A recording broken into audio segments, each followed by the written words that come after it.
Railway ಗೇಟ್ಗೆ ಗುದ್ದಿದ lorry, ತಪ್ಪಿದ ಅನಾಹುತ.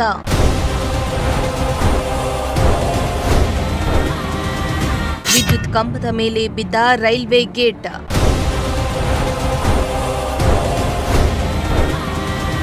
Railway ಗೇಟ್ಗೆ ಆಕಸ್ಮಿಕವಾಗಿ ಲಾರಿ ಡಿಕ್ಕಿ ಹೊಡೆದಿದ್ದು, ಡಿಕ್ಕಿಯ ರಭಸಕ್ಕೆ ಹೈಟೆನ್ಷನ್ ವಿದ್ಯುತ್ ತಂತಿ ಮೇಲೆ ರೈಲ್ವೆ ಗೇಟ್ ಬಿದ್ದಿರೋ ಘಟನೆ ಚಿತ್ರದುರ್ಗ ನಗರದ ಕಾವಾಡಿಗರಹಟ್ಟಿ ಬಳಿಯ ಗೇಟ್ ಬಳಿ ನಡೆದಿದೆ. ರೈಲ್ವೆ ಗೇಟ್ ಹೈಟೆನ್ಷನ್ ವೈರ್ ಮೇಲೆ ಬಿದ್ದಿರುವುದರಿಂದ ಕೆಲಕಾಲ ಸಂಚಾರ ಅಸ್ತವ್ಯಸ್ತವಾಯಿತು. ಹೈಟೆನ್ಷನ್ ವೈರ್ ಮೇಲೆ ಬಿದ್ದಿದ್ದ ಲೈಟ್ ಕಂಬ ತೆರವಿಗೆ ರೈಲ್ವೆ ಸಿಬ್ಬಂದಿ ಹರಸಾಹಸವನ್ನ ಪಟ್ಟರು.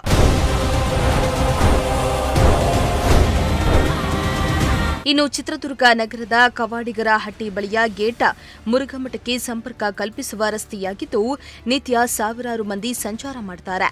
ಜನರು ಪ್ರಯಾಣ ಮಾಡುವ ವೇಳೆಯೇ ಲಾರಿ ಡಿಕ್ಕಿಯಾಗಿ ವಿದ್ಯುತ್ ತಂತಿ ಮೇಲೆ ರೈಲ್ವೆ ಗೇಟ್ ಬಿದ್ದಿದ್ದು, ಸ್ವಲ್ಪದರಲ್ಲಿಯೇ ದೊಡ್ಡ ಅನಾಹುತ ತಪ್ಪಿದೆ. ಅಲ್ಲದೆ ಕೆಲಕಾಲ ಸಂಚಾರಕ್ಕೆ ಅಡಚಣೆ ಆಯಿತು. ಇನ್ನು ಅವಘಡ ಸಂಭವಿಸುತ್ತಿದ್ದಂತೆ ಸ್ಥಳಕ್ಕೆ ದೌಡಾಯಿಸಿದ ರೈಲ್ವೆ ಸಿಬ್ಬಂದಿ ರೈಲು ಸಂಚಾರವನ್ನ ಬಂದ್ ಮಾಡಿ ಹರಸಾಹಸ ಪಟ್ಟು ವಿದ್ಯುತ್ ಕಂಬದ ಮೇಲೆ ಬಿದ್ದಿದ್ದ ರೈಲ್ವೆ ಗೇಟ್ ಅನ್ನು ತೆರವು ಮಾಡಿದ್ರು.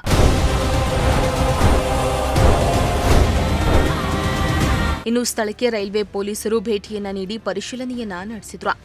ದೇಶದಲ್ಲಿ ರೈಲ್ವೆ ಗೇಟ್ ಮೇಲ್ದರ್ಜೆಗೆ ಏರಿಸುವ ಕಾಮಗಾರಿಗಳು ನಡೀತಾ ಇದ್ದು, ಆದಷ್ಟು ಬೇಗ ರೈಲ್ವೆ ಮೇಲ್ದರ್ಜೆ ಕಾಮಗಾರಿಯನ್ನ ಮುಗಿಸುವ ಮೂಲಕ ರೈಲ್ವೆ ಗೇಟ್ ಬಳಿಯಾಗುವ ಅನಾಹುತಗಳನ್ನು ತಪ್ಪಿಸಬಹುದಾಗಿದೆ. ವೆಂಕಟಾಚಲಪತಿ, ಪ್ರಜಾಶಕ್ತಿ ಟಿವಿ, ಚಿತ್ರದುರ್ಗ.